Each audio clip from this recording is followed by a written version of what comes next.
estamos en el marco de las jornadas Argentina 2050, que invitamos a reflexionar frentes, desde la organización Vía Socialista. Estamos invitando a reflexionar, a pensar los problemas de la Argentina, una serie de, digamos, de compañeros, de intelectuales, pensadores y demás, buscando, bueno, ver cómo salimos hacia adelante y no retrocediendo, no con el ajuste, sino cómo pensamos una Argentina distinta, una Argentina productiva que pueda aumentar la riqueza social y permitir un mejor nivel de vida para su población. Y esta mesa tiene mucho que ver con eso porque, bueno, se trata de Argentina en las perspectivas de inserción internacional, o sea, cómo se va a insertar Argentina en el mundo, qué potencialidades tenemos.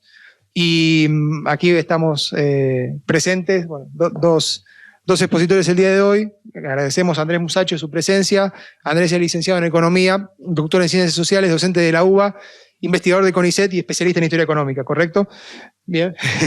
Y bueno, yo soy Damián Vil, doctor en Historia, también es especialista en Historia Económica, docente de la UBA, militante de Razón y Revolución y de Vía Socialista, y estoy, como en la mesa previa lo dije, me reitero un poquito, en el incómodo papel de coordinador y expositor, que tiene un poco de trampa, porque bueno, estoy controlando aquí, pero le pido al público, que sé que hay algunos compañeros que me avisen cuando me esté pasando un poquito.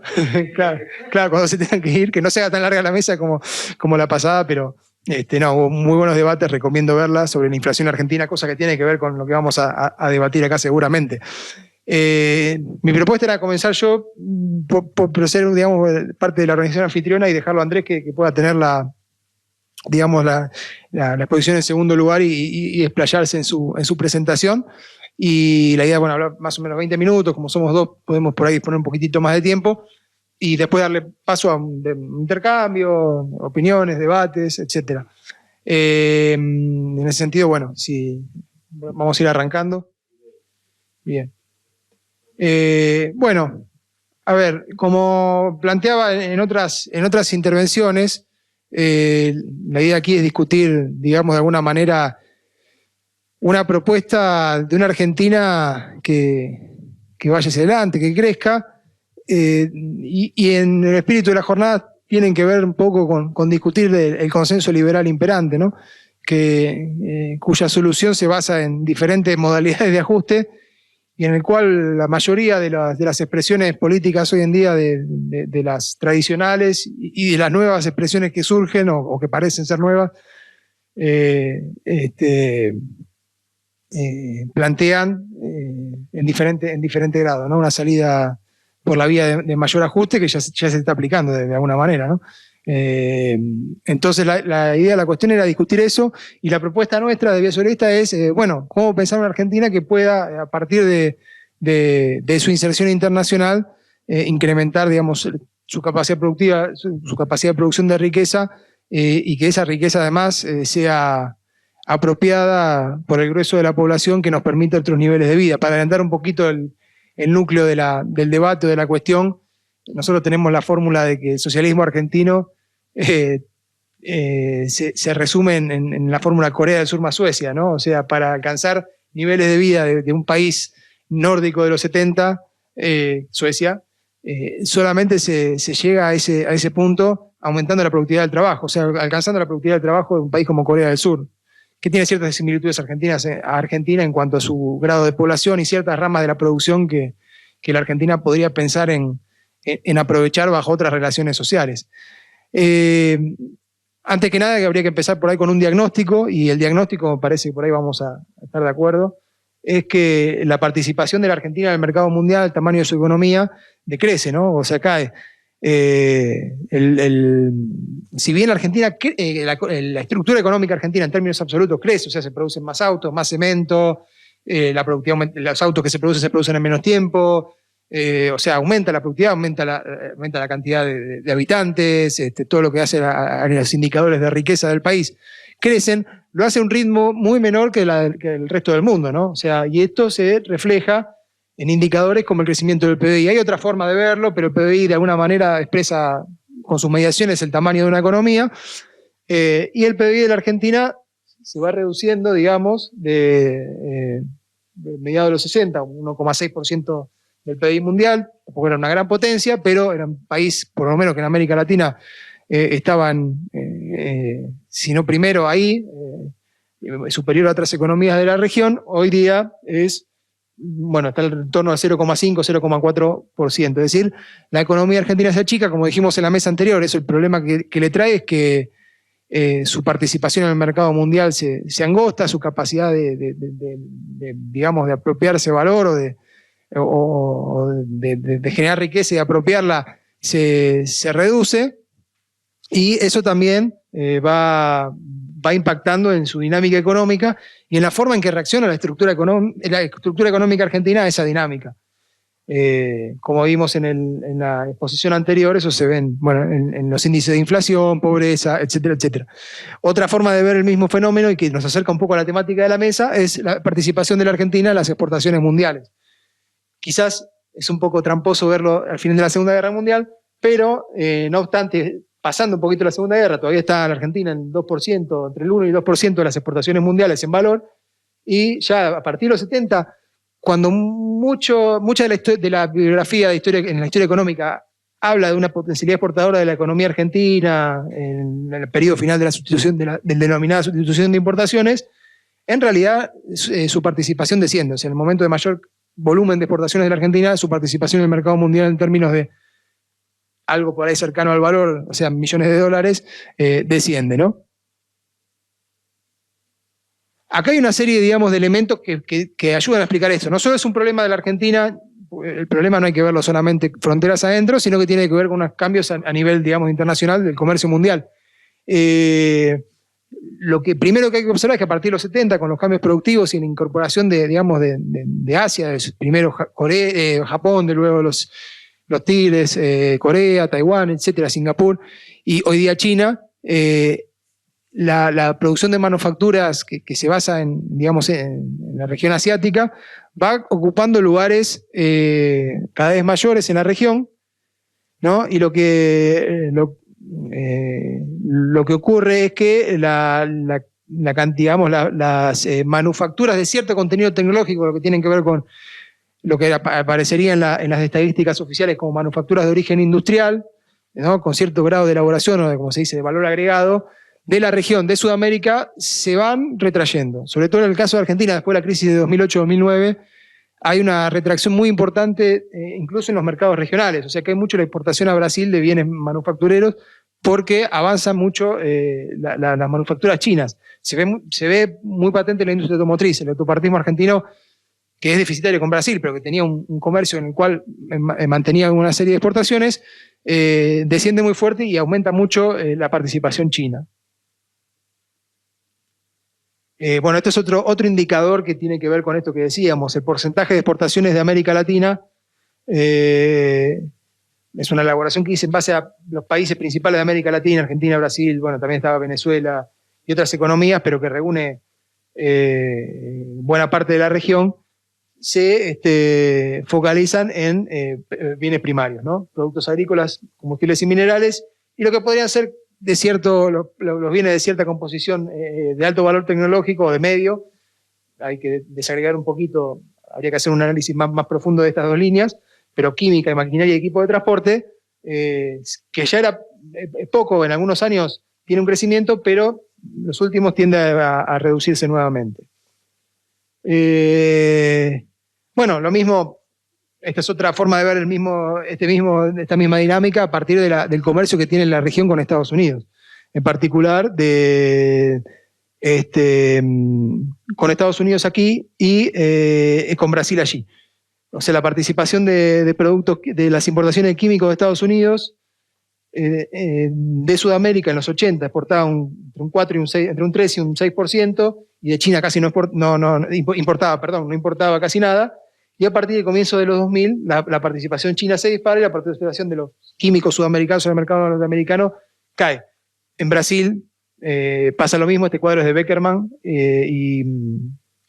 ahí dice Beckerman y otros autores, que Marta Beckerman ha trabajado estos temas de forma interesante. Ojalá que en otras jornadas también podamos discutir con ella y con su equipo.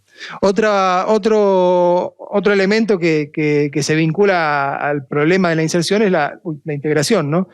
La Argentina tiene muchos sectores por ahí de ensamble final o de industrias terminales, el caso de la automotriz otra vez es muy claro, donde lo que se da es una alta importación de insumos. Entonces, esto de que es el valor de importación de autopartes o los vehículos producidos al año, tenemos que por cada vehículo producido, diferentes años, la cantidad de importación que insume cada vehículo. Y prácticamente en muchos años está casi al nivel del valor del vehículo, o sea, o muy poco, digamos, muy poca diferencia. De los últimos años, esta es una cuenta que hicimos en base a los datos de comercio exterior, tenemos que cada vehículo insume entre $10.000 y $12.000 de importación, ¿no? Eso también se refleja en el déficit que hay en la balanza comercial de esta actividad. Lo mismo pasa en el caso de Tierra del Fuego, quizás el más patente o el que más se utiliza como muestra de esto, ¿no? O sea, una industria súper protegida que ensambla productos importados, pero cuyo resultado económico son déficits muy, muy fuertes, vinculados sobre todo a la importación de partes de insumos para la electrónica y para todo lo que se produce allí, ¿no?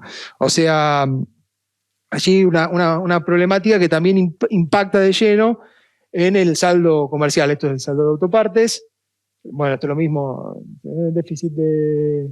Y en la matriz importadora argentina, como se ve, o para discutir con la idea de que en la Argentina importamos muchos bienes de consumo y que ese es el problema, en realidad el grueso de la matriz importadora argentina es bienes industriales, o sea, repuesto, bienes de capital, etcétera, etcétera, ¿no? Bien.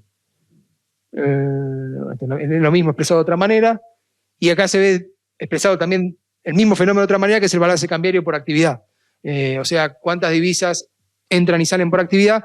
No solamente esta importación y exportación, también implica esto pago de servicios, pago de deudas con bancos extranjeros, etcétera, etcétera, pero el grueso es importación y exportación de insumos. Y se ve que el grueso de las actividades industriales en la Argentina, de industriales no agrarias, si quiere, o manufacturas de origen industrial, son deficitarias, salvo algunos casos aislados, en su balance cambiario. O sea, consumen divisas y no generan divisas. O sea, estábamos hablando también del problema de los dólares. Ahí hay un elemento también a considerar, ¿no? Y por último, digamos, dentro del diagnóstico hay un problema que tiene que ver con las escalas productivas.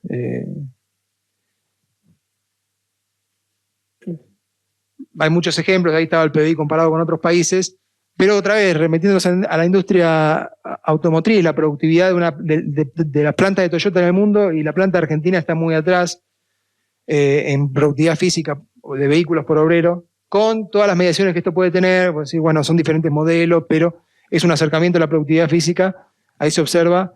O, por ejemplo, en el PBI por persona ocupada, ¿no?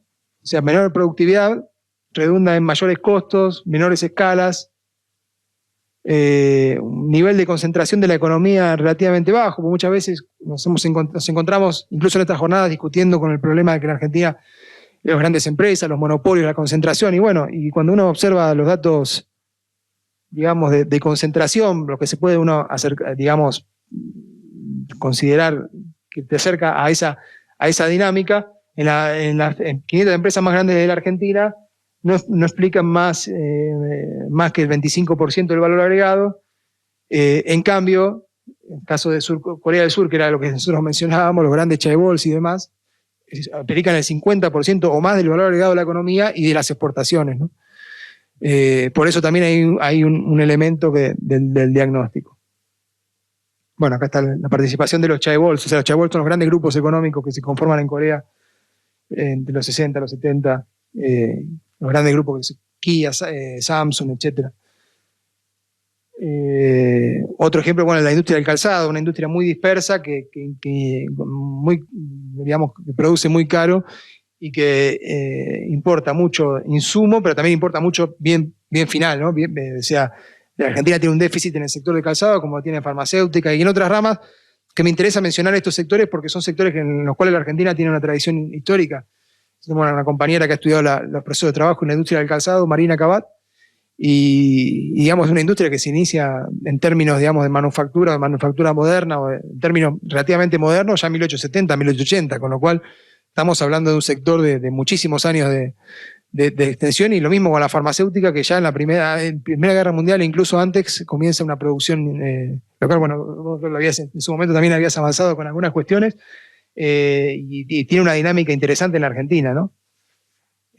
Bueno, hay otros elementos que inciden en todo este déficit, el tema de la energía. Sí, gracias. Me estoy acá también controlando. Que tienen que ver, digamos, con otros problemas vinculados. El problema de la energía, que lo discutimos ayer, bueno, etcétera, etcétera. Ahí está, gracias, Gonza. Pasando a las soluciones, porque ya me queda poco tiempo y que me parece que después del diagnóstico lo más importante es plantear alguna forma de salir, ¿no?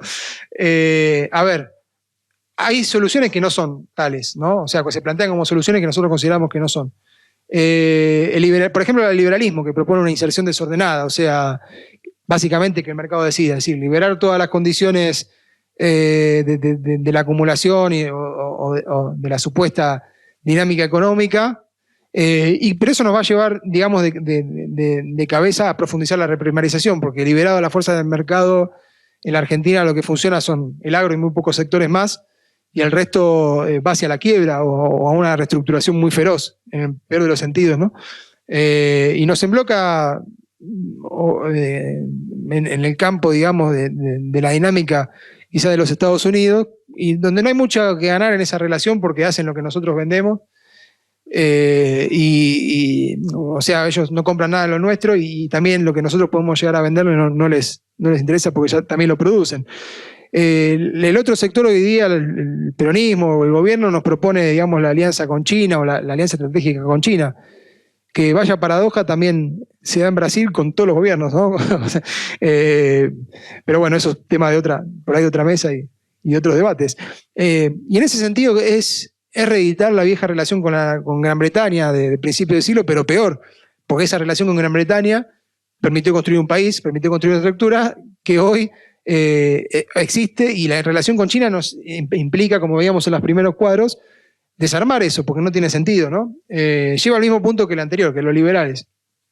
Lo que nosotros proponemos, y para ir pasando ya, digamos, a la propuesta y al cierre, es ir a un comercio dirigido, ¿no?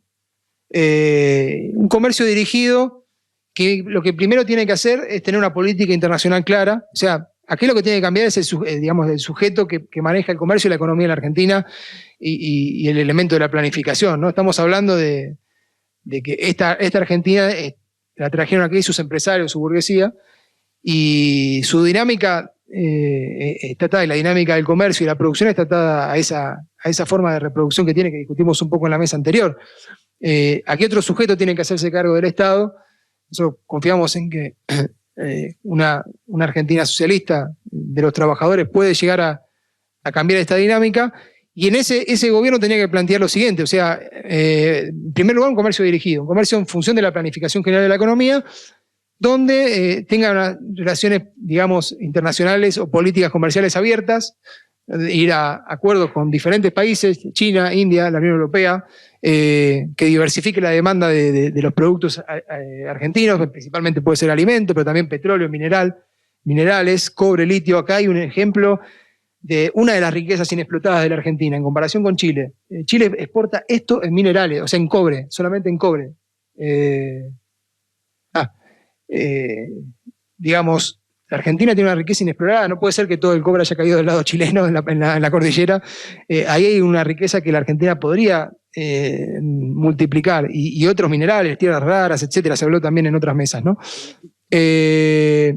Esto rápidamente, porque rápidamente la Argentina tiene que hacer un colchón, digamos, tiene que hacerse un colchón de divisas, ¿no? Y buscar sectores en los que rápidamente, entre comillas rápidamente, quiero decir, de baja composición orgánica, o sectores donde la riqueza esté más o menos disponible, que se puedan explotar con cierta celeridad. La piscicultura, o sea, otra vez Chile, 5.000 millones en salmón, Noruega, 7.000 millones en diferentes productos de la pesca. La Argentina tiene digamos, una capacidad de desarrollo de la piscicultura que hoy día está muy subexplotada. Esto es el consumo de pescado per cápita. Además, la Argentina tiene un consumo de pescado muy bajo per cápita, teniendo un litoral marítimo muy grande y una capacidad de piscicultura muy alta. La producción de peces, además de la exportación, también podría dar un insumo para producción de alimentos baratos para la población local, una dieta más sana, porque la carne de pescado es más sana que otras, y liberar cuotas de exportación de carne vacuna. La Argentina tiene un porcentaje una cantidad de exportación, digamos, del mercado mundial de carne que llega a los 50.000 millones de dólares. La Argentina participa con un 5%, 2.500 millones de dólares al año. O sea, con esta medida también se liberaría saldo exportable de carne, y eso son divisas frescas, ¿no? Y en esto también presupone, como decía, una estructura diversificada de relaciones internacionales, básicamente el no casarse con nadie, buscando, digamos, la diferencia, o sea, vendiendo lo propio y comprando lo que la Argentina precisa, pero no de forma desordenada, como veíamos en la matriz, sino planificadamente, es decir, adquirir tecnología, cosas para el desarrollo productivo propio, abriendo mercados subsidiarios, no de forma irracional, como está planteado por las posturas que señalábamos recién, sino una estructura de comercio exterior ligada a los objetivos que buscamos. Me queda un minutito, así que voy acelerando. Hay muchos ejemplos. Por ejemplo, está la cuestión de las centrales nucleares con China. Sí, bueno, China puede... nosotros fuimos críticos en su momento de ese acuerdo, pero, bueno, en discusiones justamente con uno de los intelectuales que estuvo ayer, Aníbal Blanco, un ingeniero nuclear que mostró ciertas potencialidades que puede tener ese acuerdo. Bueno, bien, podemos acordar con China que haga las centrales nucleares con trabajo argentino, a cambio de otras cuestiones, a cambio de que deje tecnología, que otorgue financiamiento barato, el litio, podemos vender el litio en mineral, pero también decimos, bueno, te vendemos el litio en mineral, pero te vendemos una porción en baterías. Y si ese país X no quiere, bueno, la Argentina buscará otro socio comercial. Porque hay una diferencia del mundo bipolar, como se decía previo a los 90, ¿no? Del bloque soviético y el mundo capitalista de los Estados Unidos. Hoy en el mercado mundial hay mucho cliente, hay muchas necesidades, capitales que sobran, y la Argentina tiene mucho para negociar y muchas condiciones para este primer momento. Nosotros no apostamos a esto, a la producción primaria, porque además estas fuentes se terminan acabando. Esto tiene que ser una base para construir una Argentina, como decíamos antes, la contraposición con Corea del Sur, una Argentina de alta tecnología, una Argentina que pueda exportar tecnología nuclear, farmacéutica, química, etcétera, etcétera, que son los sectores de altos salarios. Para eso, bueno, hay que dar una base, hay que hacer una serie de transformaciones en esos sectores, concentrando la producción en manos del Estado, digamos, reemplazando también sectores de consumo interno que hoy se exportan, como veíamos en los gráficos previos, con producción local a partir de la ampliación de la escala con empresas mixtas, que esa es nuestra propuesta para los sectores, por ejemplo, muy dispersos como la industria del calzado o de algunas de la vestimenta, etcétera, etcétera. Y estos ejemplos que decía del litio, hay otros ejemplos que, por ejemplo, con la floricultura, parece una tontería, ¿no? Pero el negocio de la floricultura en el mundo mueve más de 10.000 millones de dólares al año. Solo los Países Bajos exportan 5.000 millones y los países de Asia demandan, es un bien que se demanda. También hemos charlado con un especialista del INTA que nos explicaba esto, ¿no? Cómo la Argentina tiene una potencialidad muy grande en ese sector, cómo puede exportar ese producto y generar divisas frescas y darle una base a otro país. Es decir, preparar una estructura que baje la dependencia de las importaciones claves y que el comercio exterior funcione como parte de una estrategia o instrumento de una dinámica, de un objetivo más general, ¿no? Básicamente como filosofía de un país que planifica. Así que bueno, esa era en resumidas cuentas, para ir cerrando y no ocupar más tiempo, dejarlo a Andrés también exponer nuestra propuesta. O sea, un comercio dirigido, un comercio que apunte a las ventajas que tiene Argentina en lo inmediato, pero en función de generar una base o un plafón para el desarrollo de una Argentina de alta tecnología, dirigida por otro sujeto social, obviamente, y cuyo resultado, cuya riqueza sea apropiada por el conjunto de la población. Bueno, después podemos seguir en el debate, pero nada más. Gracias. Y le paso la palabra a Andrés. Hoy seguramente me van a notar medio lento, acabo de llegar de un largo viaje que se inició hace 30 y pico de horas, así que estoy todavía en el aire. Pero bueno, me gustó mucho que me invitaran y entonces vine, a pesar de que debería haberme dedicado a comer asado y dormir la siesta. Y traje una presentación que hice hace poquito en Portugal, en donde tomaba la cuestión de los países periféricos. Veo que también tiene algunos errores de tipeo. Y a partir de ahí podemos empezar a pensar algunas cuestiones más específicas de la Argentina. Yo quería empezar con un diagnóstico desde otra perspectiva, con un diagnóstico de plantear en qué mundo se va a insertar la Argentina, sobre todo porque yo tengo la impresión de que estamos en un momento de quiebre. Y entonces ese momento de quiebre implica hacia adelante una serie de cambios muy fuertes en la economía mundial, que tenemos también que tener en cuenta a la hora de pensar el proceso.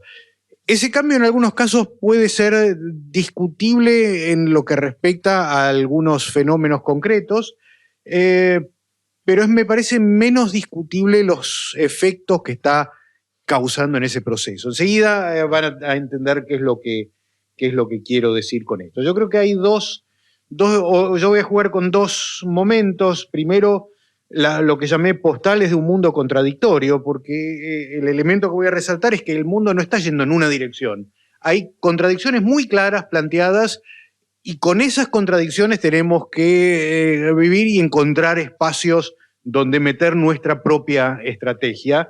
Y justamente yo creo que ese carácter contradictorio nos da la posibilidad de entrar mucho más sencillo con una propuesta pensada desde adentro.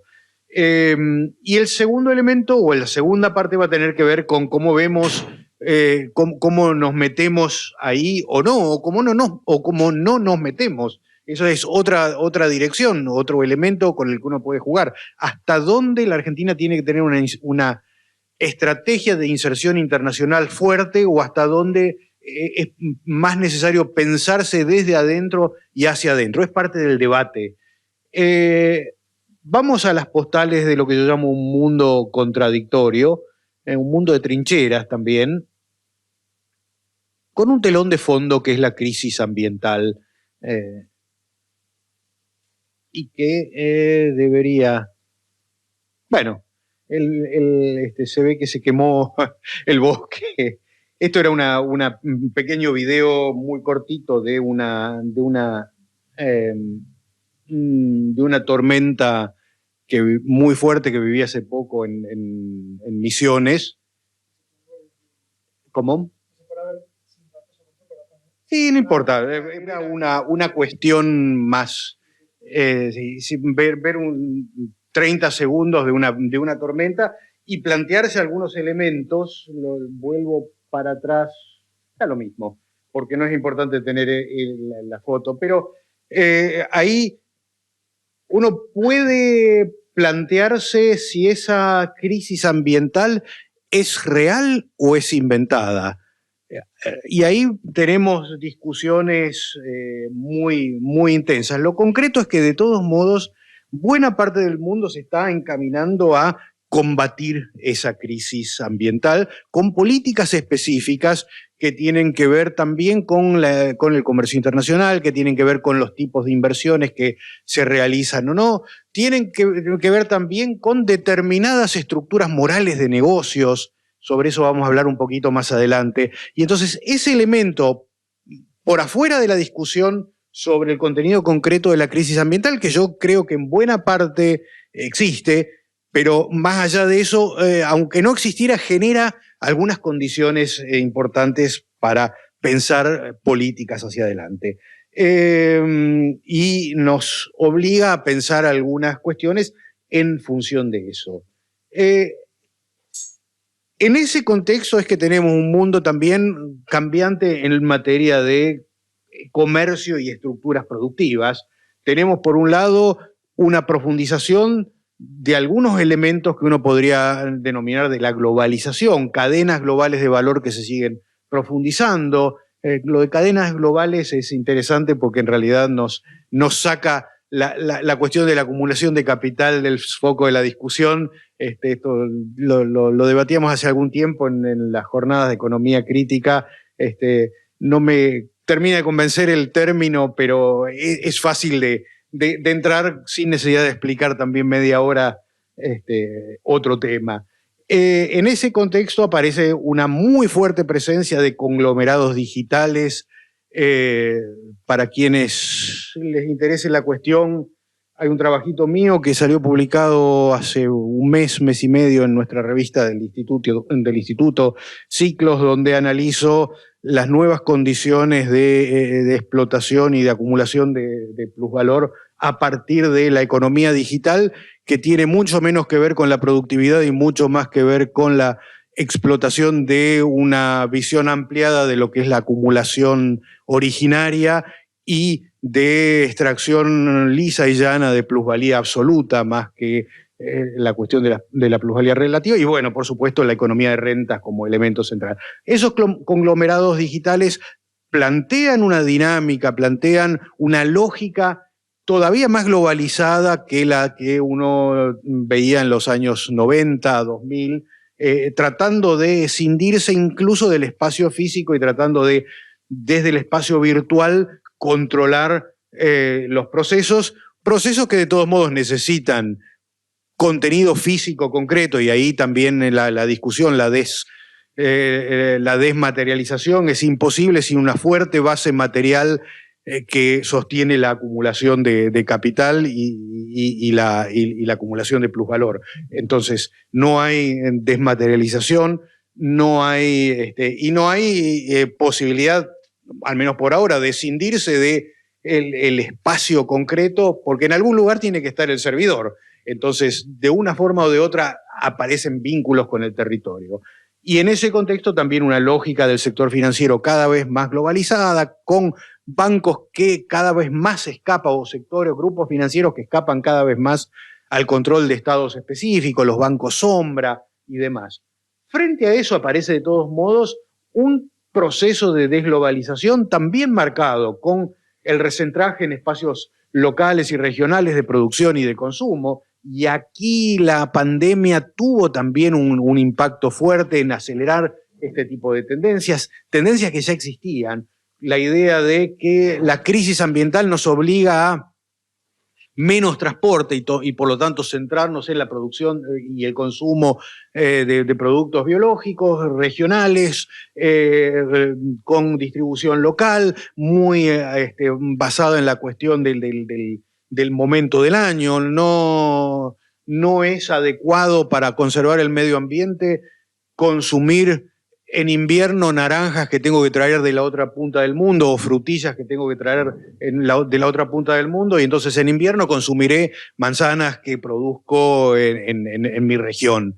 Y el consumidor se tendrá que acostumbrar a eso, porque si no, la crisis ambiental nos terminará liquidando a todos. Entonces, no hay debate en ese caso. Si la crisis nos mata, nos mató, ya está.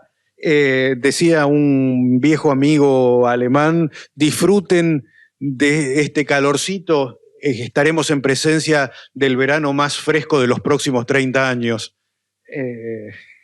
Espero que no tenga razón. Entonces, y ahí hay muchos programas regionales y subregionales que apuntan a ese proceso de desglobalización. El European Green Deal, por ejemplo, que es el paquete de inversiones de la Unión Europea para combatir el cambio climático, recentrando la producción a escala regional y de paso sosteniendo a los grandes conglomerados europeos, fortaleciendo su capacidad de acumulación.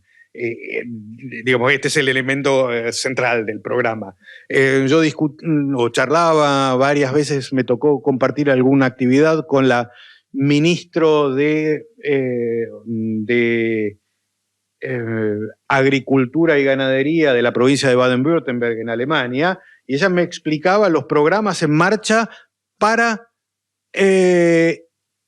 protegerse por si en algún momento se firma el acuerdo de Unión Europea-Mercosur y se aligeran las condiciones para el ingreso de carnes argentinas. Entonces ya estaban produciendo en conjunto con un laboratorio chino desarrollando soja resistente al frío para producir masivamente en Ucrania y de esa forma tener en Baden-Württemberg alimentos baratos para el ganado vacuno, con lo cual hacerse más competitivo. Y a eso además, comedores escolares tienen que comprar regional por cuestiones ambientales. Los comedores públicos tienen que comprar local por cuestiones ambientales, etcétera, etcétera. Es decir, toda una serie de elementos que, por un lado, estimulan la producción local y por el otro lado frenan la capacidad, la importación, incluso con argumentos que no apuntan a eso, aunque en el fondo está esa cuestión. Cambios espaciales con las impresoras en 3D. Ahí tenemos, me parece, una apertura enorme de transformación productiva que nadie ha logrado todavía encontrarle la vuelta hacia dónde va, pero me parece que va a recentrar también espacialmente la producción. Y en ese sentido, el Estado y la recuperación de lo político con la pandemia es un elemento adicional importante. Con la pandemia se descubrió de repente que el Estado juega un papel esencial en los procesos. Nunca dejó de jugarlo, pero de repente aparece el Estado como un actor que hasta encuentra la legitimación que no tenía antes de la pandemia. Avísenme cuando me tengo que callar, porque yo sí no puedo seguir hablando hasta pasado mañana. Entonces, impresoras que imprimen en tres dimensiones, entonces uno puede, vos programás objetos en determinados programas y tenés distintos procesos. Hay 4 o 5 procesos básicos de impresión diferentes, pero entonces vos podés comandar la producción de determinados productos a partir de impresoras, con lo cual te ahorrás una cantidad importante de trabajo. Podés tercerizar ahora, en lugar de mandar a producir las cosas a Ceilán, a Sri Lanka, podés producirlas con poca mano de obra localmente y tercerizar el diseño de los productos en lugares donde te ofrezcan técnicos baratos, con lo cual transformás por completo las estructuras productivas. Y lo que se está experimentando ahora es no solo impresión con derivados del petróleo, con plásticos y demás, sino que directamente con cadenas de ADN, con productos similares, por ejemplo, a la carne. El que está experimentando eso es, por ejemplo, KFC, el productor de pollo frito, competidor de McDonald's, imprimir en 3D carnes para no tener que matar a los animales y entonces hacerse de nuevo moralmente consumible. Nosotros no matamos, imprimimos nuestras patas de pollo sin matar al pollo. Es un tema que yo creo que abre puertas, no sé hacia dónde va a salir disparado, pero es un elemento que uno tiene que tener en cuenta hacia adelante porque puede cambiar seriamente determinadas estructuras productivas. De hecho, incluso con algunos procesos más tradicionales, tomando el proceso de digitalización, la captura y transmisión de datos asociada al funcionamiento de maquinarias, vos ahora podés imprimir los diarios que antes los imprimías en un solo lugar, mandás directamente el archivo y se imprime en distintos lugares, con lo cual vos te ahorrás el transporte del diario físico, exactamente. Entonces, ahí tenemos... Claro, ahora podés imprimirlo directamente ahí. Pero el tema central es menos eso y mucho más la posibilidad de imprimir bienes, de imprimir autopartes, de imprimir microchips, de imprimir pata de pollo. Eso es más una cuestión experimental, pero te muestra hasta dónde puede avanzar. Y imprimís casas o partes de casas, con lo cual te transforma de manera importante las cadenas productivas, que es el elemento que me interesa más tener en cuenta. Entonces, en ese contexto, la cuestión de los procesos productivos, el colapso climático, implica también algunos elementos a tener en cuenta, porque tenemos conviviendo dos matrices productivas diferentes. Una matriz productiva que tiene que ver con la producción de los viejos bienes y servicios contaminantes, los grandes cruceros que todavía siguen siendo un elemento central de la industria turística, por ejemplo, como uno de los tantos ejemplos. Ahí podemos meter el automóvil a combustión interna, etcétera, etcétera.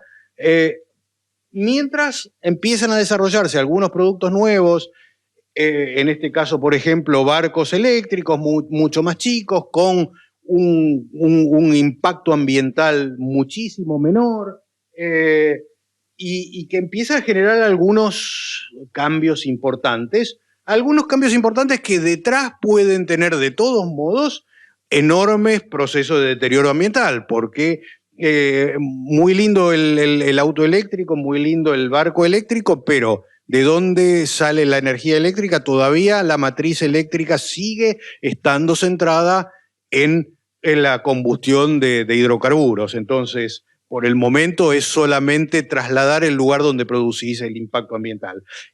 Y si lográs de todos modos cambiar eso, tenés que hacer las baterías.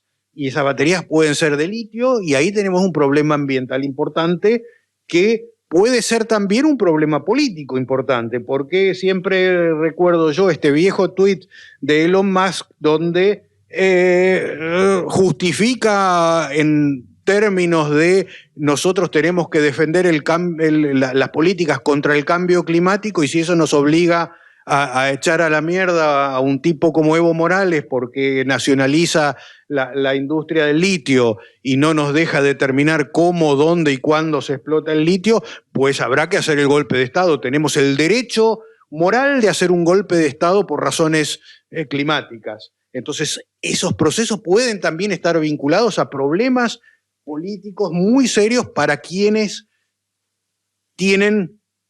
tenemos recursos que pueden ser centrales en esa política de cambio climático. Entonces ahí hay que estar también muy, muy preparados a pensar que una política de reinserción internacional puede también estar acompañada de turbulencias enormes en el plano de la política internacional y de la intervención de algunos estados en nuestros países.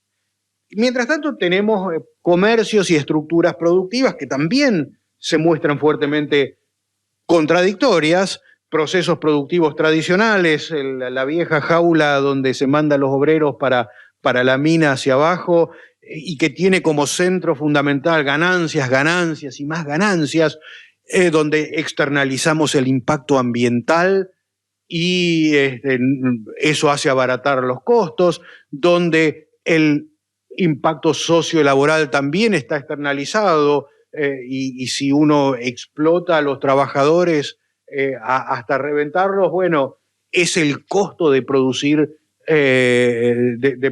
y así funciona el capitalismo y así funcionó siempre, y en ese contexto la gran movilidad del capital sigue poniendo como un elemento central la competencia entre los colectivos de trabajadores para no perder su empleo, reduciendo estándares laborales, reduciendo salarios, y esto funciona en la Argentina, esto funciona en Taiwán y funciona también en Alemania, donde el deterioro de las condiciones de trabajo en los últimos 20 años o 30 ha sido enorme. Entonces, por un lado, eso sigue funcionando, y mientras tanto aparece una nueva ética empresaria con la economía del bien común, con el reciclar productos para no seguir impactando sobre la naturaleza, porque en última instancia se nos va a acabar la arena, entonces reciclemos la arena que ya habíamos usado en el pasado, donde algunas normas de la Organización Internacional del Trabajo empiezan a ser tomadas en cuenta para sostener una economía mucho más amigable incluso con los trabajadores, donde aparecen regulaciones estatales y sellos que le muestran al consumidor que está consumiendo productos éticamente más saludables, y la sociedad civil tiene que consumir esos productos. Claro, bueno, la clase media alta alemana se puede dar el lujo de consumir esos productos con todos los sellitos. Vayan a decirle a un tipo que trabaja 23 horas por día en La Matanza y con eso alcanza a comprar la lechuga más contaminada que hay, porque lo único que puede comprar, no, pero vos tenés que comprar productos amigables. Digo, si no resolvemos, por un lado, digo, si no resolvemos la contradicción central de la distribución del ingreso, es muy difícil avanzar en esa nueva ética empresaria. Pero además, esto sigue funcionando a base del combustible central del capitalismo, que es la plusvalía, y en ese contexto, ¿cómo se despliega la competencia? Digo, el tipo que produce con todas estas normas ambientales, sociales, tiene un costo mucho más elevado que el tipo que externaliza todo. Y claro, a una pequeña élite intelectual se le puede hacer entender que tiene que consumir de determinada forma. Pero masivamente, en general, el tipo de mercados tradicionales, de productos tradicionales, suele tener una primacía en los mercados. Y en ese contexto, además, la gran contradicción internacional: ¿quién tiene más músculo? ¿Los Estados Unidos? ¿China? ¿Cómo juega la Unión Europea en ese contexto? Ahí hay varios elementos que uno tiene que tener en cuenta como novedosos.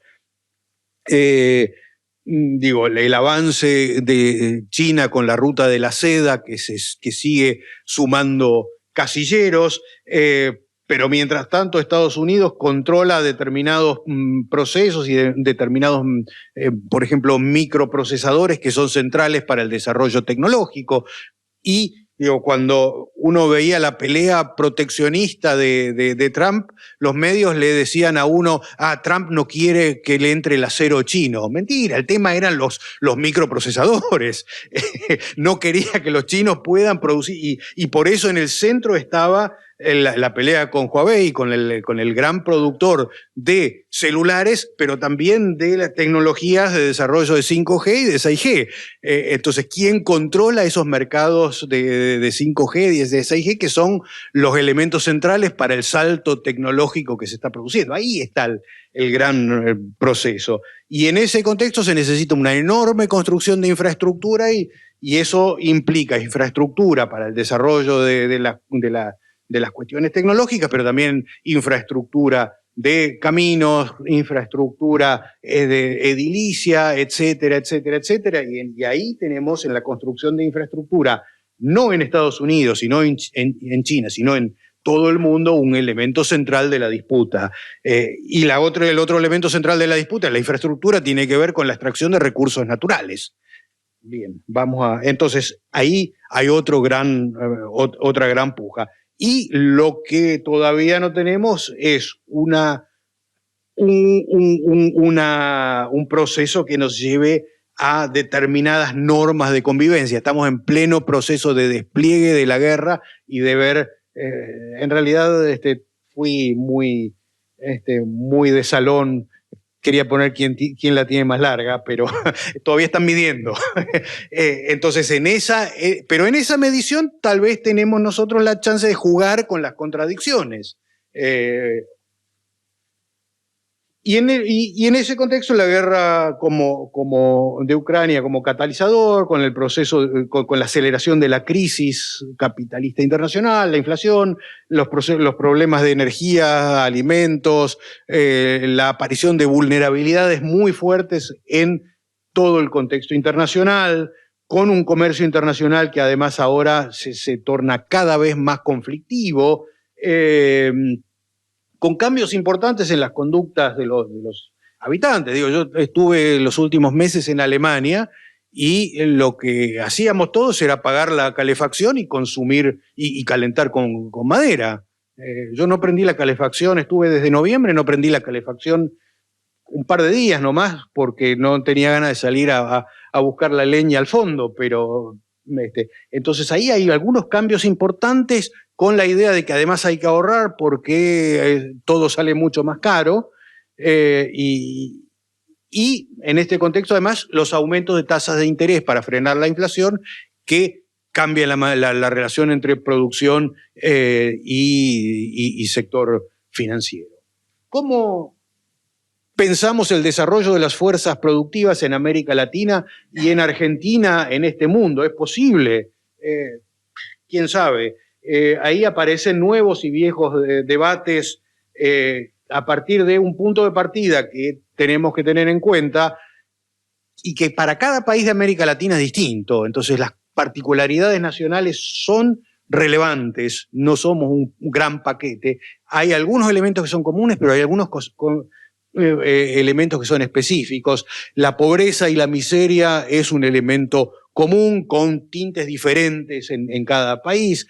Mientras tanto, una crisis de la deuda enorme. Yo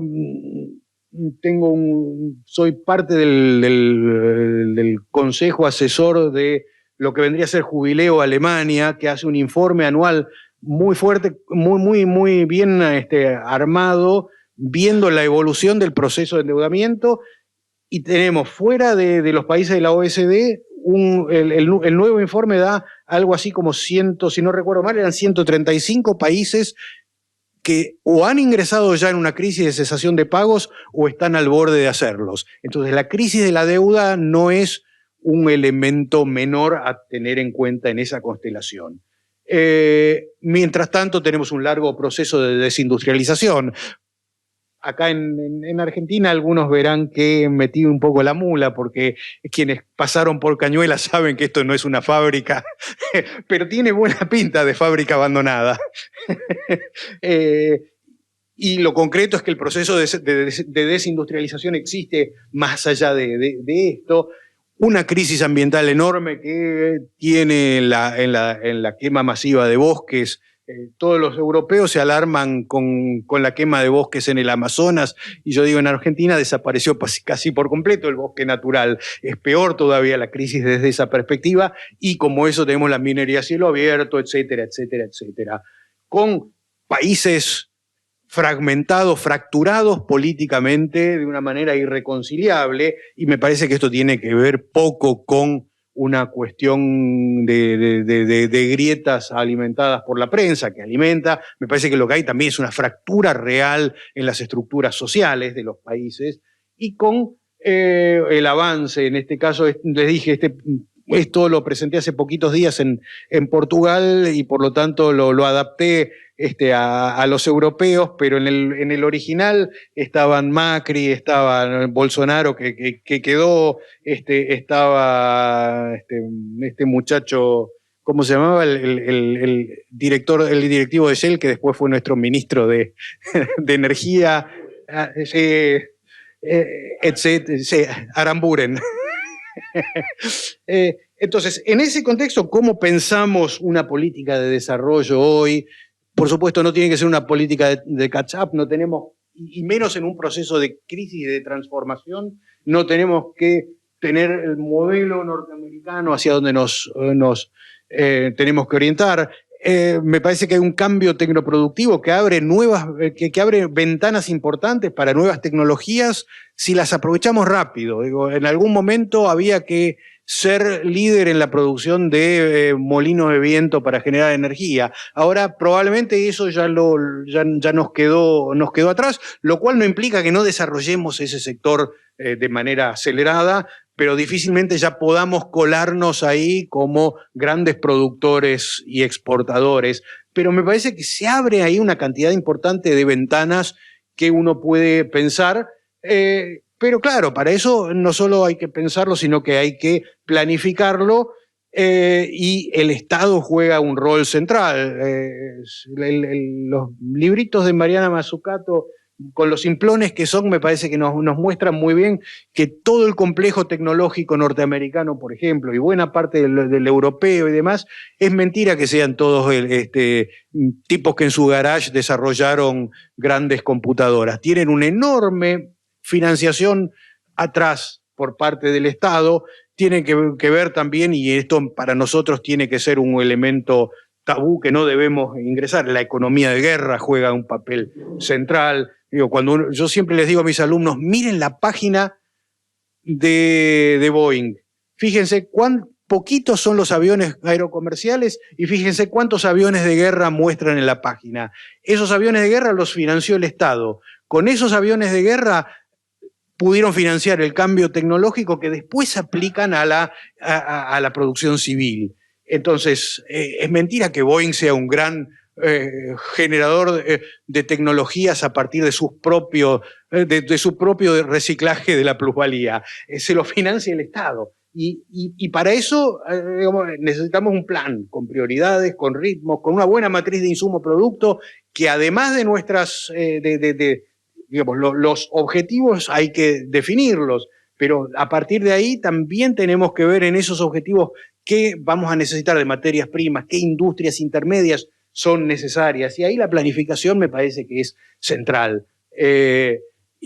Entonces, las políticas estatales para promover el despliegue de los sectores activos es enorme. No basta con armar políticas que sean parejas para todos. El problema del desarrollo de las fuerzas productivas, insisto, el desarrollo de las fuerzas productivas, no el desarrollo en el aire.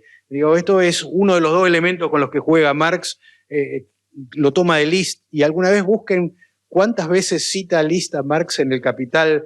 Muy poquito en el último tomo, tengo mi explicación de por qué, pero ese desarrollo de las fuerzas productivas necesita de políticas específicas activas que necesitan también la otra pata de la que hablaba Marx, que sobre qué estructuras sociales se apoya, y entonces ahí tenemos otro elemento central. Bueno, entonces, en este contexto tenemos estilos diferentes de desarrollo, que algunos hemos visto con Damián que son bastante peligrosos, como el modelo neoliberal, y profundizar en la estructura de ventajas comparativas que tenemos. Tratar de matar a la vaca con un modelo extractivista puede servirnos tal vez para generar las divisas en los próximos pocos años.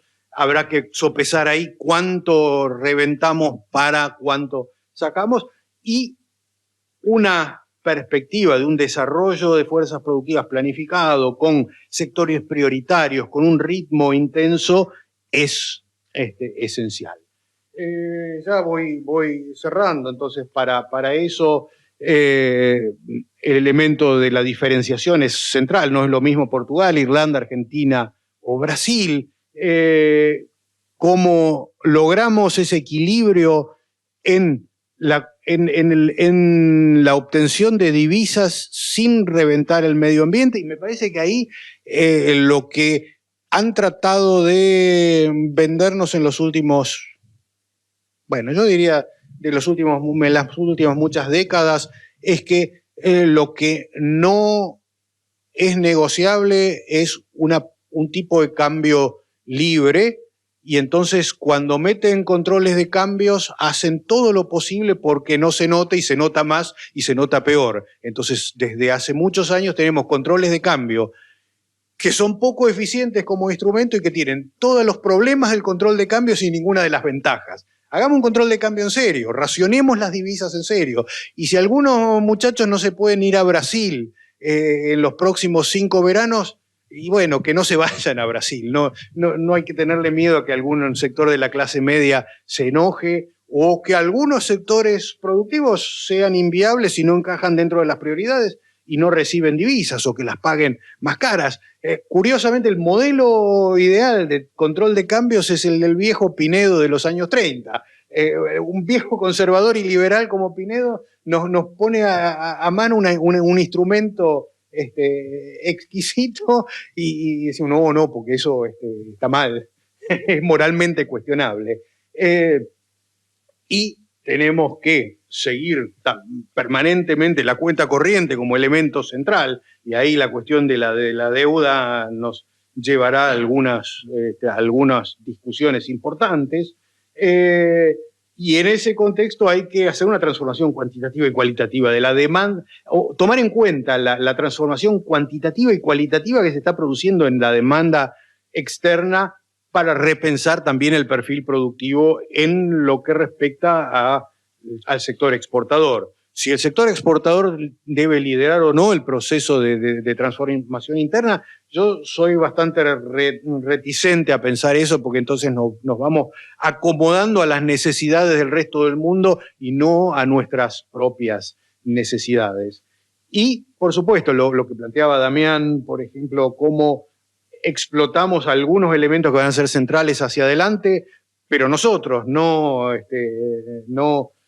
desde afuera, ni los chinos, ni Tesla, cómo explotamos nuestros recursos naturales, jugando con nuestras necesidades de mantener un perfil ecológico razonable, de transformar nuestra propia estructura productiva interna, y por lo tanto, tanto la demanda como la transformación de esos productos tienen que estar pensados desde adentro, y ver hasta dónde nos conviene. Bien, yo diría que, última laminita, cómo hacer política exterior en este contexto, que era lo que nos juntaba aquí. Por supuesto, pensado para Latinoamérica o para los países periféricos, insisto en esta idea de que cada uno tiene su propia matriz de relaciones a cuidar, y que en ese contexto habrá que ver cómo se juega con las contradicciones de nuestras potencias en pugna, sin casarse con ninguno, y ver qué resquicios nos dejan a partir no de dónde podemos meternos, sino cómo podemos a partir de esas contradicciones definir internamente nuestras políticas. Alguna vez trabajé sobre los años 60, principios de los años 60, las relaciones de Argentina y de Brasil con Alemania, y mientras Argentina hacía todo lo posible porque Alemania Occidental no se molestara si nosotros teníamos algún vínculo con la Alemania democrática, con la Alemania oriental, que era el elemento central de la política exterior alemana, Brasil, mientras tanto, tensaba la cuerda y llegaba casi hasta el reconocimiento de Alemania Oriental como país. Y a partir de ahí logró multiplicar, creo que era por 4, la asistencia al desarrollo de Alemania Occidental, que Alemania Occidental compensaba reduciéndosela a la Argentina. Total, Argentina no jode con esas cosas. Bueno, ahí tenemos un ejemplo de cómo se juega con esas contradicciones. Y a partir de ahí también tenemos la necesidad del desarrollo de nuestros propios recursos naturales, de nuestro control de recursos naturales, esperando que no se produzcan este tipo de fenómenos como como los acuerdos de libre comercio, como ejemplo el de Europa con la Unión Europea con el Mercosur. Pero digamos, ese es el tipo de elementos que nos traban el proceso de desarrollo de nuestras fuerzas productivas, y que sea posible una articulación que puede empezar desde la región, pero a partir de elementos que nos permitan potenciar los modelos de desarrollo interno. Bien. Podría seguir toda la tarde, pero...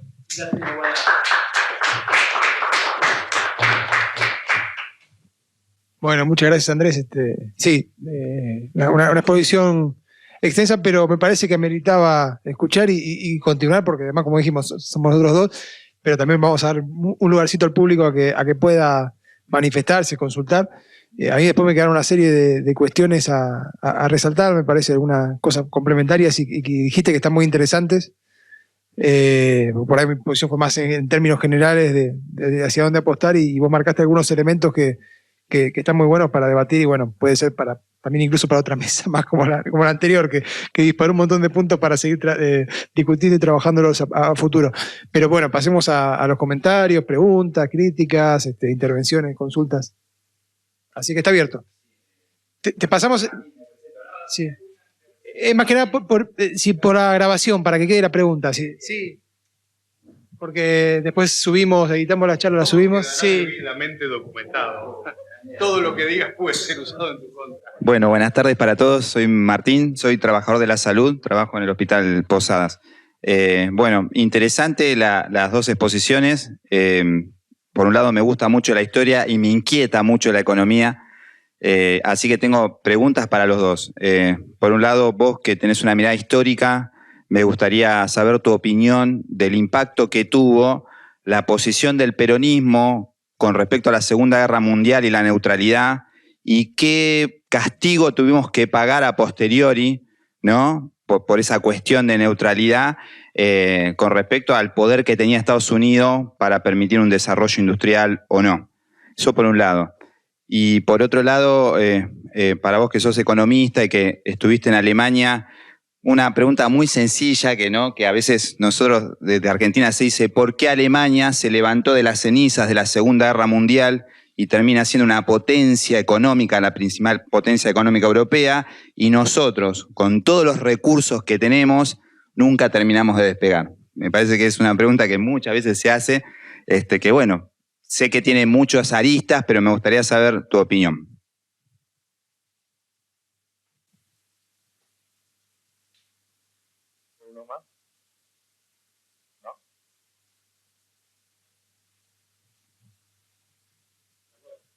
Ah, bueno, sí.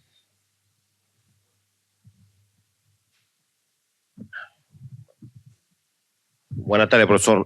Una pregunta. Ya que usted estuvo en Alemania, ¿cómo se manifiesta la crisis como tal dentro del conflicto de Ucrania-Rusia?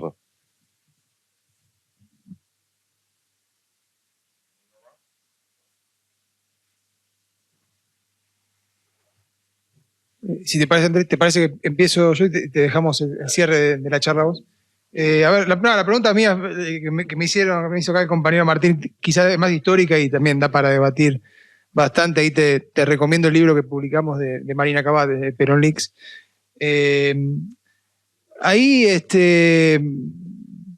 por ello relativizaría el elemento de la neutralidad en función, digamos, del desarrollo industrial, porque lo que quizás se ve más afectado, y no tanto por la neutralidad, sino por una dinámica económica y la presión del sector agrario norteamericano a la salida de la Segunda Guerra, es toda la cuestión del boicot y demás, y el plan Marshall, ¿no? O sea, la Argentina se ve desplazado de mercados agrarios vía digamos, la expansión de la producción americana y el suministro, digamos, de bienes agrarios a otros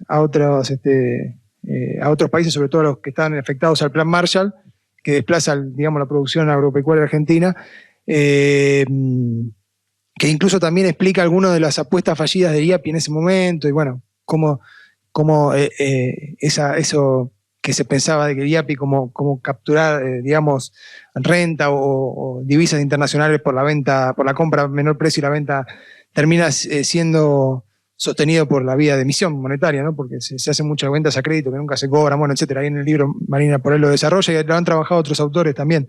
Es una historia muy, muy interesante. De hecho, por lo menos en el plano en el caso particular que yo trabajo, que fue el de maquinaria agrícola, incluso el análisis empírico me llevó un poco a matizar la idea del boicot, porque si bien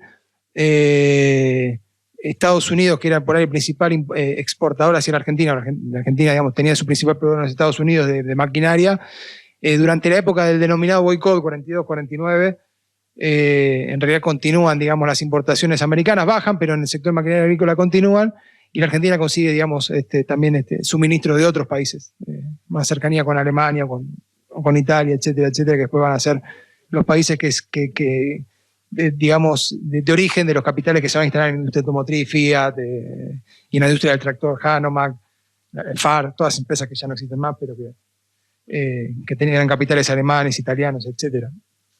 Después el desarrollo industrial posterior se ve limitado, digamos, por los problemas por ahí que mencionábamos acá, trasladados a otro periodo, ¿no? Retrasos que tienen que ver con la escala, la productividad del trabajo, la incapacidad, digamos, de superar los límites del mercado interno, que no tienen tanto que ver por ahí con una disputa, sino con la estructura económica que mencionábamos. Me parece que más que nada va por ahí. De hecho, vos tenés en los 60 y 70 mucho financiamiento del sector industrial a partir del Exim Bank, del Banco de Export-Import Bank de Washington o de otros lugares, que prestaban como prestamistas privados dinero para la instalación de firmas y demás, ¿no? Una influencia sobre todo en la época de lo que denominado desarrollismo de capital extranjero y demás, ¿no?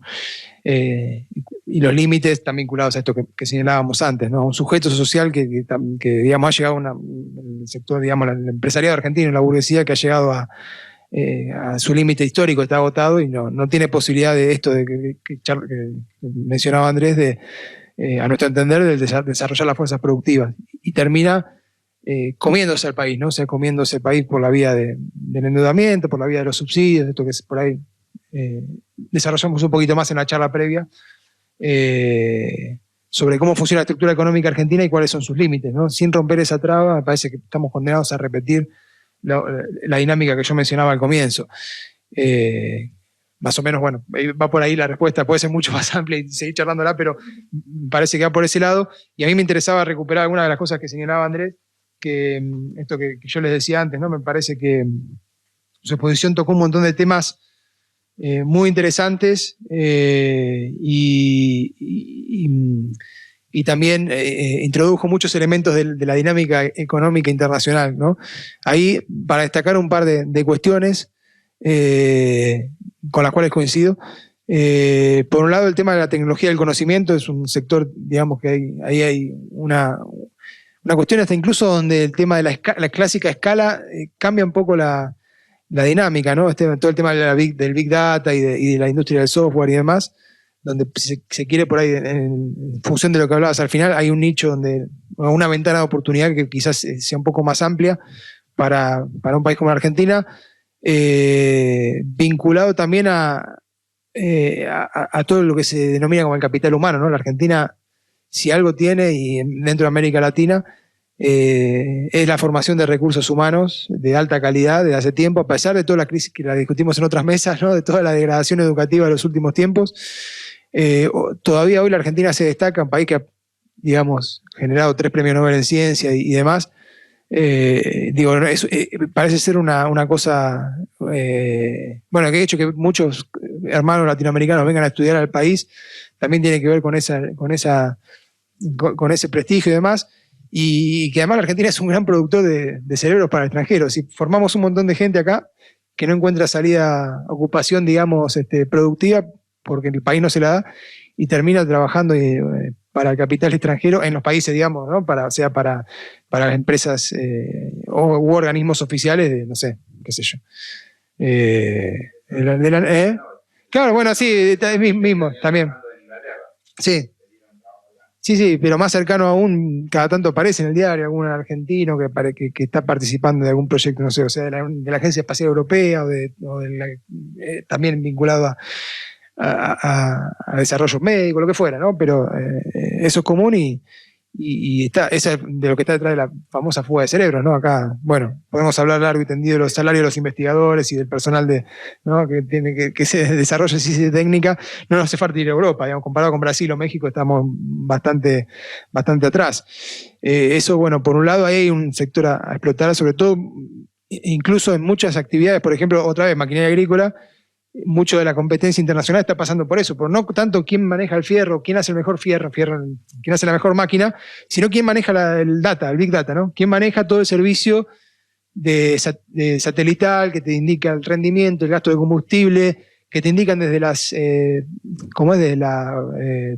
concesionarias, desde la agencia de que te vendió la máquina, te avisan cuándo cuándo tenés que cambiar el repuesto tal, porque si llegaste a los 20.000 kilómetros de uso o a lo que fuera, o a las 20.000 horas, y dónde, claro, todo, digamos. Y entonces, bueno, eso hay un negocio ahí donde acá, vinculado a esta capacidad cerebral de desarrollo, digamos, de conocimiento que tiene Argentina, se puede explotar y de hecho, bueno, se hace. El otro punto también tiene que ver con el tema del ambiental, ¿no? Eso me parece algo fundamental a recuperar, donde todas estas propuestas que yo mencionaba a grandes rasgos tienen que tener bajo un gobierno de otro tipo un fuerte control ambiental y un fuerte, digamos, todo estudio serio sobre el impacto y, bueno, lo que conviene no, porque si, bueno, podemos sacar cobre, pero si destruimos un recurso que nos puede dar, digamos, mayores, o una población que está al lado, bueno, digamos, eso tiene que estar estudiado, saliendo de la lógica de la dinámica, digamos, de la ganancia que mencionaba del capital. eso se puede hacer de forma mucho más sustentable o amigable con el medio ambiente, el tema de las energías, que ayer lo estuvimos discutiendo. Nosotros tenemos una propuesta de ir hacia un paradigma nuclear, una energía mucho más limpia, en la cual, otra vez, la Argentina tiene un desarrollo de hace 70 años, siendo líder en el mundo en producción de reactores para usos medicinales y de investigación, ¿no? Bueno, INVAP y todas las empresas, la CENEA y todas las empresas vinculadas al desarrollo nuclear, que ayer comentaba, les recomiendo después cuando se suba a ver la charla de ayer de energía, donde estuvo Aníbal Blanco, un ingeniero de la CENEA, y que nos desarrolló cómo la Argentina tiene una posición, digamos, con mucho reconocimiento internacional, ganando licitaciones internacionales en Europa, en los Países Bajos, en Oceanía, en Australia. O sea, ahí también hay un punto a explotar. Después la cuestión de la guerra comercial es interesante por ahí para otro debate, para el de las relaciones, pero evidentemente hay un punto en que el modelo de desarrollo chino se va agotando, ¿no? El tema de los bajos salarios, y China intenta saltar a capturar, digamos, los sectores de tecnología más desarrollada, y ahí coincido que se abre toda una disputa y una pugna, bueno, que un gobierno tendrá que hacer los análisis necesarios para poder aprovechar estas situaciones. El tema de los sectores, bueno, estoy totalmente de acuerdo también. ¿Qué hacemos? ¿Industrializamos? ¿Exportamos commodities? Acá la propuesta que yo traía tenía que ver con, primero, al corto plazo hay que generar una base, digamos, de divisas y demás, y ahí tenemos un montón de recursos que están vinculados con sectores de baja composición orgánica o más primarios, si se quiere, y los hidrocarburos, porque decimos, bueno, si vamos a una base nuclear, los hidrocarburos, en vez de quemarlos en Argentina, quemar dólares básicamente, ¿qué es eso? Los podemos exportar. El paradigma fósil va a seguir funcionando por un tiempo, aunque obviamente hay que apostar a reducirlo. Sobre todo, bueno, lo que nos pueda tocar a nosotros, poder reducir ese consumo. Por lo menos, bueno, fronteras adentro para empezar. Y la última, y cierro, el tema interesante el tema de los planes y el ejemplo de Boeing, ¿no? Y ahí la reflexión que a mí me surgía y que tiene que ver con un poco la dinámica o uno de los ejes de estas jornadas, del sujeto que va a llevar a cabo esa transformación, ¿no? Parece que en estos países estos planes funcionan, ¿no? Digo, en Estados Unidos, el papel del Estado, etcétera, porque detrás está Boeing, justamente, ¿no? O sea, el sujeto que está detrás de ese Estado es la burguesía más poderosa del mundo, más concentrada económicamente. Y en el caso argentino, o Elon Musk, a pesar de lo mal que nos pueda caer, digamos, no se puede negar su carácter empresarial, y ese también su tuit o sus actitudes también lo dejan en claro, ¿no? Y acá ese sujeto no existe. Me parece que en ese sentido la apelación tiene que estar dirigida digamos, a otro sujeto. Nosotros apostamos, bueno, lo venimos mencionando, a una sociedad que se estructure bajo otras bases, donde el Estado no tenga que subsidiar la crisis o el fracaso de los empresarios locales, sino que tome un papel productivo. Todas estas medidas que yo señalaba tienen que estar, digamos, a cargo del Estado, directamente, no subsidiando empresas, sino tomando en sus manos la producción. Obviamente hay sectores donde va a ser, el caso de la minería, que implica inversiones iniciales muy altas y elevadas, va a implicar una estrategia de negociación con empresas probablemente con mineras extranjeras, probablemente con ciertos capitales privados, obviamente, porque la situación no es para tirar manteca al techo, como se dice, y de hecho ese problema que estábamos discutiendo, pero digamos, el objetivo o en el largo plazo la propuesta o la idea es que esto vaya ligado a la participación del Estado como productor y no como un Estado subsidiario que termina, digamos, regalando la riqueza para que no se termine haciendo nada o termine en fracaso tras fracaso. Me parece que por ahí ese punto para ponerlo y debatir y dejarlo pendiente por ahí para próximas intervenciones, me parecía importante destacar. Después, bueno, como te decía, bastante de acuerdo en un montón de los puntos que planteaste, que son por ahí la letra más, el hilado más fino de todo un plan más general, ¿no? Me parece muy interesante la exposición. Bien. Las dos preguntas que nos hacías en realidad se responden juntas, porque yo no tengo la impresión de que Argentina haya sido severamente castigada por los Estados Unidos después de la guerra. Lo que sí ocurrió es esa imposibilidad de recuperar los mercados europeos por parte de la Argentina, pero también, por ejemplo, por parte de Brasil, que había cooperado abiertamente con los Estados Unidos. En realidad, Argentina había cooperado más con Gran Bretaña que con las potencias del eje. El tema es que Estados Unidos tenía en la recuperación de Europa su propio impulsor de su propia economía. Y por lo tanto, el Plan Marshall lo que hacía era sostener, sobre todo y en primer lugar, a la economía norteamericana.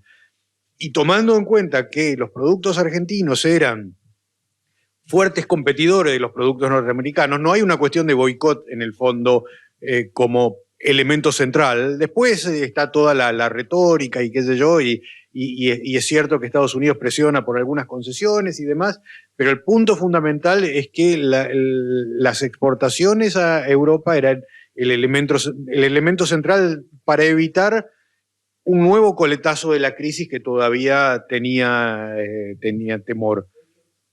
Sí.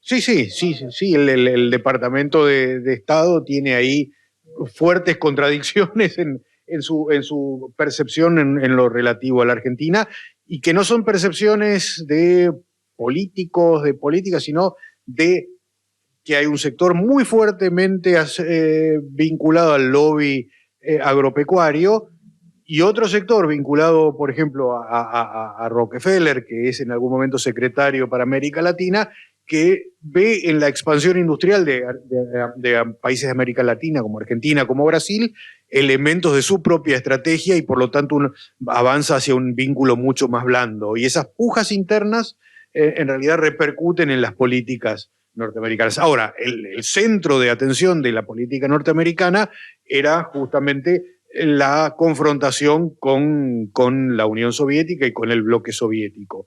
Un bloque soviético que en los años 47, 48, 49, 50 estaban en plena expansión.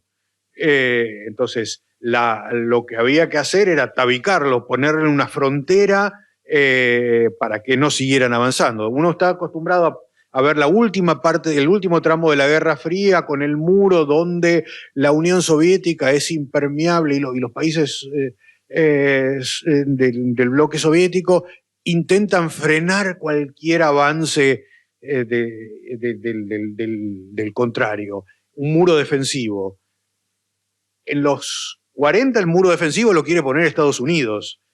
Y ese muro tiene, entre otros elementos, la necesidad de mostrar que en la competencia sistémica el capitalismo está en condiciones de dar una mejor respuesta para la sociedad que el socialismo.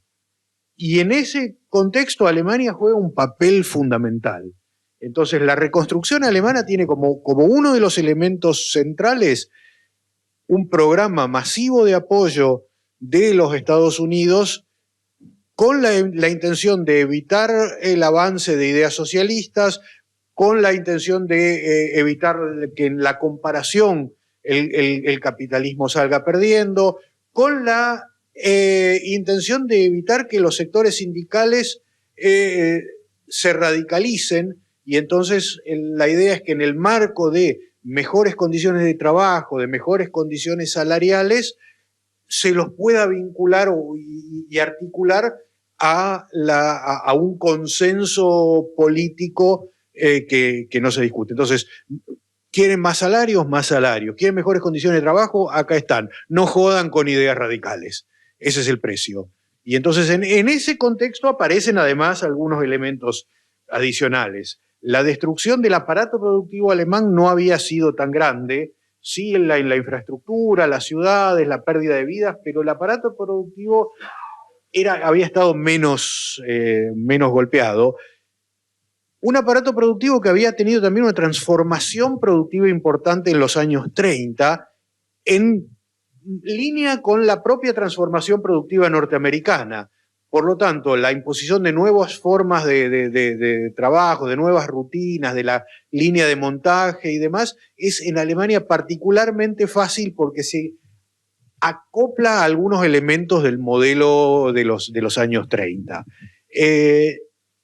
A eso enseguida se le acoplan 2 o 3 elementos importantes. Uno es el Acuerdo de Londres, que es la refinanciación más grande de la deuda externa que se haya hecho en la historia, y en donde la deuda se patea con una enorme quita hasta finales de los 80, entonces de repente no hay más deuda que pagar en el corto plazo. Eso viene articulado también con un cambio en las estructuras sociales alemanas. En ese periodo de los primeros 50, el sector industrial más vinculado a la industria de electrodomésticos, de artículos de bienes de consumo durable, supera en cantidad de producción a las viejas industrias básicas tradicionales, a la siderurgia, a la industria del carbón, a la química pesada. Y eso es un cambio, además, en la matriz política del sector industrial, que empieza a ser liderado por un sector que está atado al mercado interno. Entonces, si la siderurgia, si los grandes varones siderúrgicos, petroquímicos y qué sé yo, jugaban con las peores condiciones de trabajo posible, con salarios miserables, el productor de automóviles, de heladeras, de lavarropas, necesita de salarios crecientes para poder avanzar. Y eso permite una articulación con sectores sindicales amigables para un fuerte shock expansivo. Y esto viene acompañado con algunas políticas que terminan de cerrar el paquete y que se desarman recién en los 90, como por ejemplo un muy fuerte impuesto a las grandes fortunas que lo impone la democracia cristiana a principios de los 50 y que lo saca la socialdemocracia en el 99. Y que es uno de los elementos centrales del debate actual. El debate actual, y entonces con eso cierro con la segunda pregunta, tiene, me parece, 2 aristas. Por un lado, la crisis coyuntural con un fuerte impacto inflacionario que acelera una distribución cada vez más polarizada del ingreso, pero que se viene encadenando desde los 80 y que se acelera sobre todo en los 90 y en el primer tramo de los 2000, con una precarización creciente del empleo que también tiene ese periplo. La crisis del 2008 se permite una recuperación o se la combate con una recuperación que mantiene la participación del salario en el ingreso, pero a partir de formas de empleo cada vez más precarias. Entonces, no hay una redistribución entre salario y capital visible, pero sí una precarización fuerte del empleo, que también nos muestra una polarización en la distribución del ingreso dentro de los sectores capitalistas. Entonces está el problema de cómo satisfacer la demanda de energía inmediata, porque las sanciones implican también no comprarle gas a la Unión Soviética, y Alemania es particularmente dependiente del gas ruso, no soviético. Si no entramos en la discusión de que con la vacuna rusa se viene el socialismo, cuando la Rusia actual no tiene nada que ver con un modelo socialista, sino que es su antítesis. Sí, el chip comunista en un país gobernado por la ultraderecha. Bueno, pero aparte de eso, digo, pero eso pone en descubierto también algunos problemas estructurales vinculados a una pobreza creciente, a una fractura social creciente, a la necesidad de algunas transformaciones importantes y a la crisis ecológica y la limitación de los modelos, de algunos modelos, digamos, la visión que tiende a imponerse es que debemos ir hacia un capitalismo limpio en la era del postcrecimiento. Y ahí yo me cago de la risa, porque digo, el postcrecimiento significa un país que no puede crecer más porque ya ha atravesado o ya ha superado su capacidad de absorción ecológica. ¿Y qué haces con la acumulación de capital? Pero además de eso, digo, si nos mantenemos en un esquema capitalista, el elemento central es la acumulación de capital, es la inversión para obtener ganancias que se reinsertan en el proceso productivo. Entonces, no existe el capitalismo sin crecimiento, o existe en una forma de crisis permanente con una financiarización creciente, pero que a cada rato tiene explosiones y crisis permanentes, o tenés que empezar a pensar en un nuevo modelo. Y entonces hay toda una corriente que dice, bueno, dejémonos de joder. Podemos ir al poscrecimiento, pero en una economía socialista, no en una economía capitalista, porque no existe la lógica capitalista que te permita pensar eso. ¿Qué haces con los excedentes? ¿Qué opinión tienen de los países hegemónicos cuando ponen un freno a los desarrollos tecnológicos? Por ejemplo, acá se me ocurre el proyecto Pulqui de aviones a reacción o el proyecto de misil Cóndor. Yo que vengo desde la parte de salud les comento, yo soy trabajador de bancos de sangre. En Argentina no producimos células, que son células simplemente sacadas de donantes que se procesan, se manufacturan y se venden. Las células que se compran hoy desde hemoterapia son todas de afuera, de empresas norteamericanas o europeas. O sea, algo tan sencillo como sacar sangre, empaquetarla, estudiarla y venderla, no se hace en Argentina. Y cuando hubo proyectos sencillos, simples, desde fabricación desde un hospital, siempre aparecen intereses donde enseguida son frenados. O sea, ni siquiera se puede presentar como un proyecto. Entonces, si yo pienso, ¿no?, desde el pequeño lugar que yo estoy, enseguida aparece alguien que me pone la pata. ¿Qué pasa cuando los países tienen la posibilidad de tener este tipo de proyectos y son frenados? El proyecto del misil Cóndor, por ejemplo, se me ocurre, ¿no? Así es, sí, somos muy quilomberos.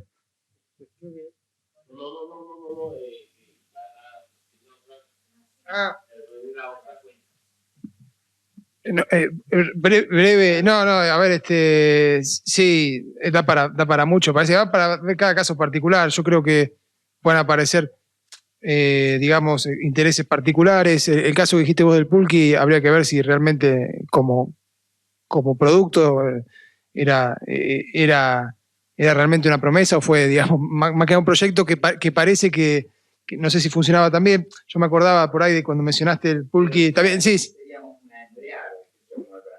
Bueno, hay otro, yo iba a decir también iba a decir un ejemplo en contrario, que ayer estuvimos charlando de eso y recomiendo el libro de Mario Mariscotti sobre el secreto de Huemul, ¿no?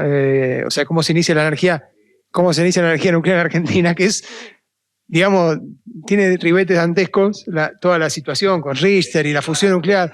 Bueno, claro, justamente iba a poner ese ejemplo, ¿no? El primer, cuando se empieza, digamos, no cuando se empieza el desarrollo nuclear, pero cuando la Argentina quiere invitar a algunos científicos de la ex, bueno, se lo estaban rapiñando todos los países del mundo, estaban rapiñando a los científicos que habían quedado sueltos de la ex del Reich, ¿no? Y cuando la Argentina hay que invitar a un académico alemán, digamos, había unas iniciativas, empieza todo en Estados Unidos, como una revista científica, alguien publica un paper diciendo que Argentina tiene intención de construir una bomba nuclear, y empiezan presiones internacionales. Claro, pero a lo que vos pues en el desarrollo posterior, la Argentina desarrolla energía nuclear sin ningún inconveniente. Hay algunos elementos ahí con el enriquecimiento de uranio, cuando aparece la posibilidad de enriquecer uranio, dicen, bueno, no, ojo, porque esto puede ser utilizado como energía nuclear, pero igualmente el desarrollo posterior, si el negocio, digamos, más o menos continúa. En el país hay muchos ejemplos en ese sentido, ¿no? Donde la Argentina ha desarrollado tecnologías que son utilizables, pero que después o se masifican o por ahí no las puede explotar. El caso de otra vez vuelvo a mi tema, que es de la maquinaria agrícola. La cosechadora automotriz es un invento argentino, digamos, de Sunchales, ¿no? Un tal Rotania que adapta el motor de combustión a una cosechadora. Y no obstante, la comercialización masiva la hace la Massey Harris, digamos, es una empresa de origen canadiense, norteamericano.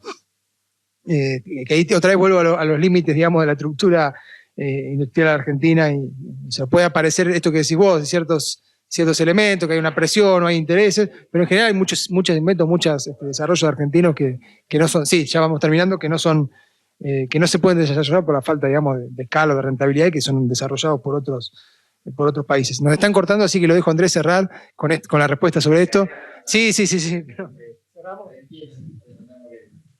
Bueno, como decís vos, podríamos estar toda la noche o la tarde, así que directamente cerremos aquí, pero tal vez una breve referencia.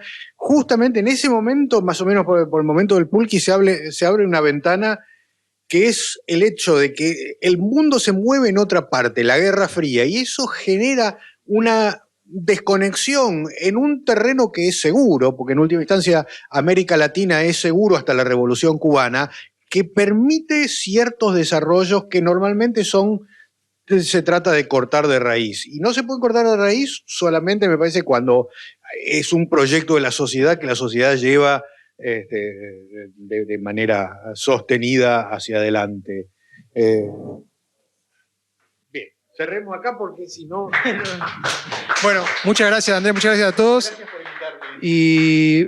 Y además invitamos, continuar las jornadas, hay varias mesas, jubilados y sistema previsional, va a estar Eugenio Semino, Nicolás Villanova, desarrollo económico y medio ambiente, con varios expositores, la situación de los trabajadores, el rol de los sindicatos, va a estar el perro Santillán, bueno, la política internacional hoy, bueno, y después la mesa de cierre, homenaje a Salvador Allende, a 50 años del golpe en Chile, con Joan Garcés, Igor Gojkovic y Eduardo Sartelli. Así que bueno, hechas las invitaciones, los dejamos. Muchas gracias.